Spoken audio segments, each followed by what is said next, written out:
श्री सीताराम। श्रीमद् भगवद गीता अध्याय 2 श्लोक क्रमांक 59। इस श्लोक में श्री भगवान उस योगी की स्थिति बता रहे हैं जिस योगी ने, जिस मनुष्य ने, जिस महापुरुष ने अपने इंद्रियों के विषयों से खींच लिया है।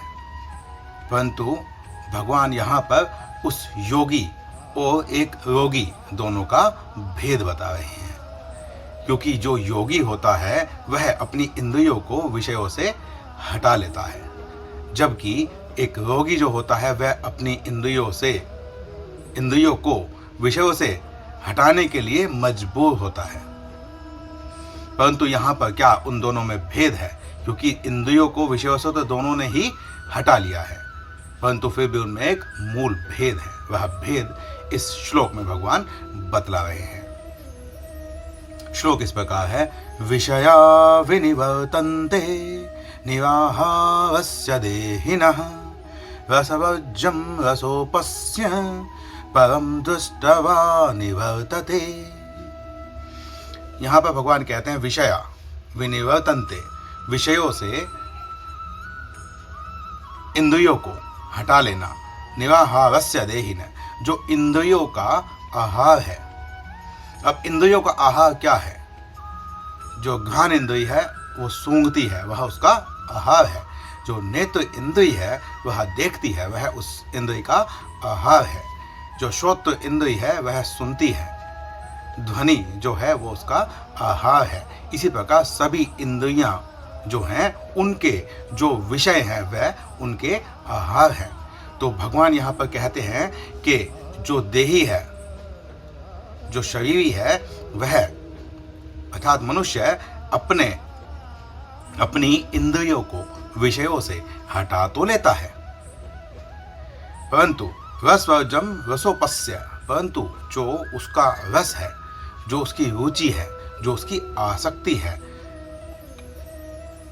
उसको नहीं हटा पाता।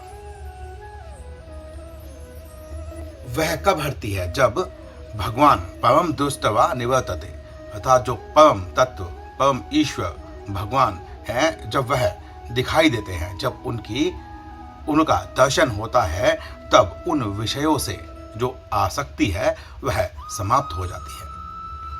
अब यहाँ पर एक प्रश्न यह उठता है कि जब भगवान का, परम ईश्वर का दर्शन होता है तो सभी प्रकार की आसक्ति क्यों मिट जाती है? आसक्ति होती किस वजह से है? आसक्ति होती है कोई ऐसी वस्तु को देखकर उसे पाने की लालसा, जो चीज हमारे पास नहीं है, किसी चीज का अभाव हमको सता रहा है, तो उस चीज को पाने की आसक्ति, उस चीज के साथ सदैव बने रहने की आसक्ति हो जाती है।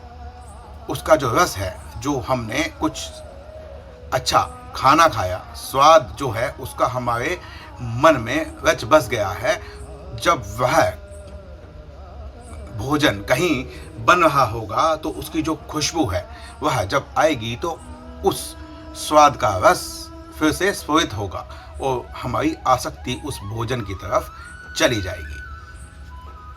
तो हमने, लेकिन चाहे हम उस भोजन को ना भी खाएं, परंतु फिर भी हमारी जो आसक्ति है, जो हमारा मन है, उस भोजन की तरफ चला जाएगा, क्योंकि वह भोजन हमारे पास नहीं है। परंतु जब हम परम ईश्वर भगवान के दर्शन करते हैं तो वहाँ पर सब कुछ है, कुछ ऐसा है ही नहीं जो छूट गया हो। ईश्वर के पास सभी कुछ हमें प्राप्त हो जाता है, तो फिर हमें किसी चीज की इच्छा कैसे हो सकती है? क्योंकि परिपूर्ण सागर जो है उसे जल की इच्छा नहीं होती।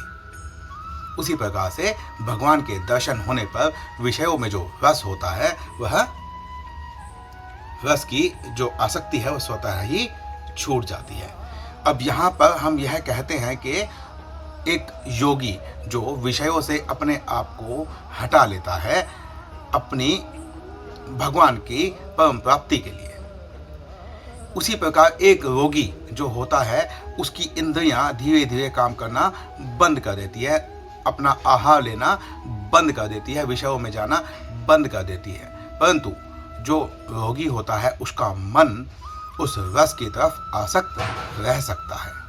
तो यही फर्क है एक रोगी में और एक योगी में। हम रोगी हैं और योगी वो हैं जिन्होंने उस परम अवस्था को, समत्व की स्थिति को प्राप्त कर लिया है। हम अभी रोगी हैं, हम धीरे धीरे अपनी इंद्रियों पर नियंत्रण करने का प्रयास कर रहे हैं। जब तक हम पूर्णतः सभी प्रकार से अपनी इंद्रियों पर नियंत्रण नहीं पा लेते हैं, तब तक हम उस इंद्रियों के विषयों से तो हट जाएंगे, परंतु विषयों का जो आनंद हमारी स्मृति में बना हुआ है उसे पुनः पाने के लिए कभी भी हम ललायित हो सकते हैं। इसीलिए कहा गया है कि ऐसी स्थिति से पतन हो जाना भी स्वाभाविक है। किसी भी स्थिति से पतन हो जाता है। सिर्फ एक ही जो स्थिति है, जो योगी की स्थिति होती है, जो मोक्ष की अवस्था होती है, जो परम तत्व की प्राप्ति की अवस्था, शरणागति की अवस्था, यह अलग अलग शब्द हैं, अवस्था एक ही है।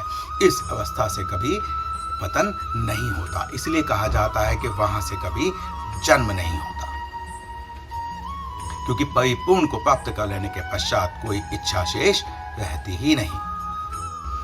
इस श्लोक में भगवान ने निराहारस्य देहिना, निराहार अर्थ जो बताया है, तो जो आहार के बिना है, जिसने आहार का त्याग कर दिया है, उसे निराहार कहा जाता है। परंतु यहाँ पर प्रसंगानुसार निराहार जो शब्द है वह इंद्रियों के लिए आया है। जो अस्य शब्द आया है उस योगी के लिए, जो अपनी इंद्रियों को उसके विषयों से अलग हटा रहा है। पिछले श्लोक में श्री भगवान ने कहा था कि कछुआ अपने सभी अंगों को समेटकर खोल में चला जाता है और फिर उसके बाद उसकी सिर्फ पीठ ही दिखाई देती है, अर्थात वह विषयों की तरफ अपनी पीठ कर लेता है। वह किसी भी विषय के प्रति आसक्त नहीं रहता।